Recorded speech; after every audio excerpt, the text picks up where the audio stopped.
อีพ่ออีแม่ยังแวะฟังธรรมบ่วอนเพื่อเป็นหลักแห่งชีวิตฟังสุภาษิต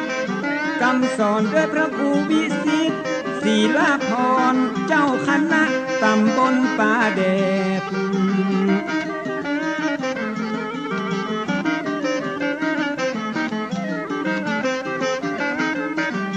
เจ้าอาวาสวัดบางสิงคำมาจะได้น้อมนำธรรมะ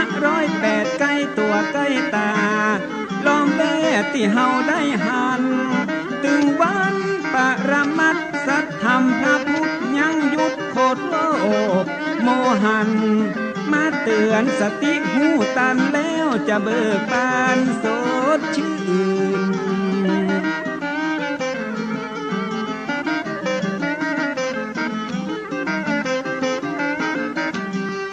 คนดีมีศีลธรรมเหมือนมีเงินปันเงินหมื่นมีศีลบ่ตุกคมคืนมีทำใจบ่อ่อนแอ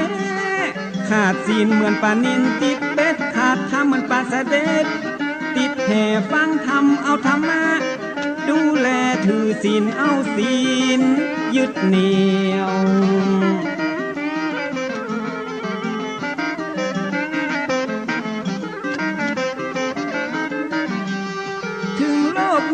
จะวุ่นวายจิตใจไปไหนบ่ห่อเหี่ยวมีศีลธรรมยึดเหนี่ยวจิตใจก็จะมันคงทุกนักจะกลายเป็นเบาถ้าเฮาหูจักปล่อยปลงธรรมะของพระพุทธถ้าองค์ยืนยงเป็นยาขนานเอก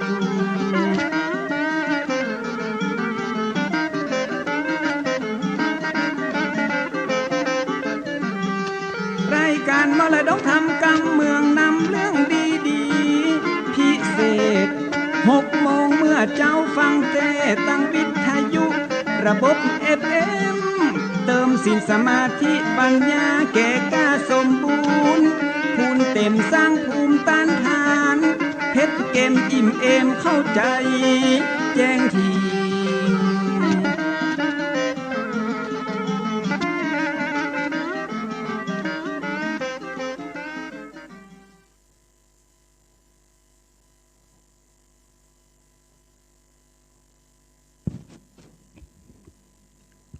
ขอยกมือ10 นิ้วกราบนอบน้อมยังพระติรัตนเกี่ยวเจ้าตั้ง3 ประการอันมีพระพุทธพระธรรมพระสงฆ์อันเป็นสรณะที่เปิ่งตีเคารพนับถืออันสูงสุดในชีวิตกราบคารวะแตบไต้ไวสาปุญญาปารมีธรรมพระมหาเถรานุเถระเจ้าคณะพระสังฆาธิการภิกขุสงฆ์สามเณรจุตนจุองค์ด้วยความเคารพขอเจริญสุขเจริญปรญาติโยมศรัทธาสาธุชนติ่นจองห้องวัดจุหนุ่มเท่าใจยิงก็ขอน้อมต้อนรับทุกท่านเข้าสู่รายการมรดกธรรมกำเมืองต่างสถานีวิทยุกระจายเสียงพระพุทธศาสนาแห่งชาติและสังคมคลื่นเพื่อการศึกษาพระพุทธศาสนาและวัฒนธรรมคลื่นพระพุทธศาสนาและจริยธรรมส่งสัญญาณกระจายเสียงจากสถานีวิทยุวัดฝ่ายหินตำบลสุเทพอำเภอเมืองจังหวัดเชียงใหม่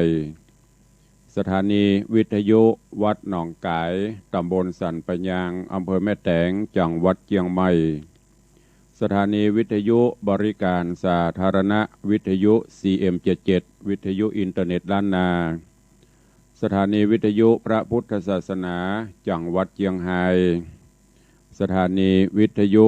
คลื่นพระพุทธศาสนาและจริยธรรม FM 96 เมกะเฮิรตซ์ตลอดจนวิทยุชุมชนเสียงตามสายหอกระจายข่าวตามวัดตามวาตามหมู่บ้านต่างๆพร้อมกันนี้เจริญสุขเจริญปร ญาติโยมที่ได้เข้ามาติดตามรับชมรับฟังกันอยู่ต่างเฟซบุ๊กเฟซไลฟ์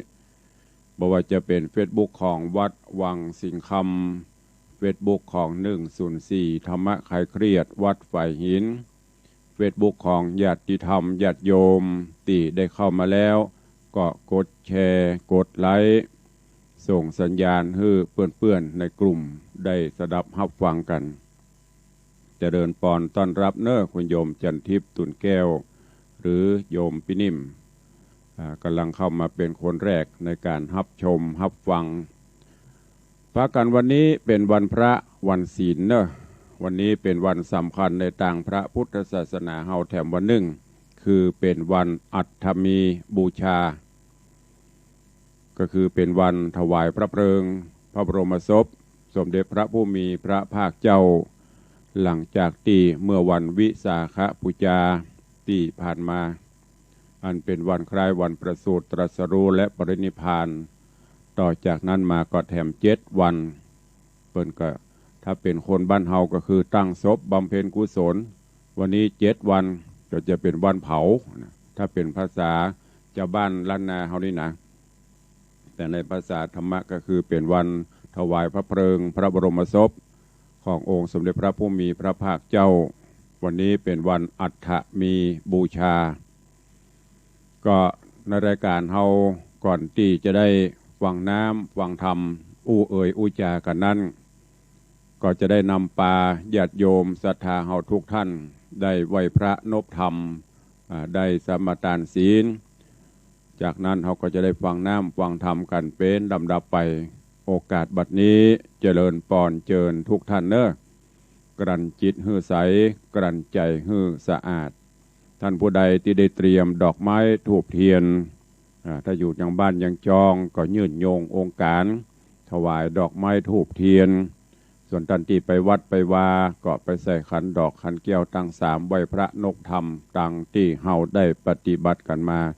ดังนั้นโอกาสบัดนี้เจิญทุกท่านเนอะตั้งอกตั้งใจไหว้พระนบธรรมพร้อมกันณบัดนี้